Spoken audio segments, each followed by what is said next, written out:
ও ফেরেশতা তাড়াতাড়ি যা আমার বান্দারে গিয়ে সাহায্য কর।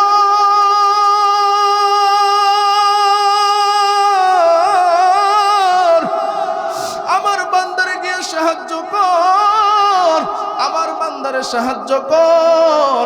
আমি এইদিকে মুসআবের মার মনটা নরম করে দিতেছি। আল্লাহ মুসআবের মার মনটা নরম করে দিল। মার মন যখন নরম হয়ে গেল, ফেরেশতা মুসআবের কাছে চলে গেল। মার মনের ভিতরে আল্লাহ যখন মায়া ঢেলে দিল, এবার মুসআবের মা সন্তানের কথা যখন স্মরণ হয়ে গেছে, গভীর মনোযোগ দিয়ে শুনবেন। অল্প কিছুক্ষণের মধ্যেই দোয়া করব। যারা চলে যাবেন তারা হারবেন, খুব গভীর মনোযোগ দিয়ে বুঝবেন। মুসআবের মা এবার সন্তানের কথা স্মরণ হয়ে গেল, নিজে নিজে ডাক দিয়ে কয়, আমার সন্তানটারে কতদিন ধরে দেখি না, হায়রে আমার সন্তানটারে একবার না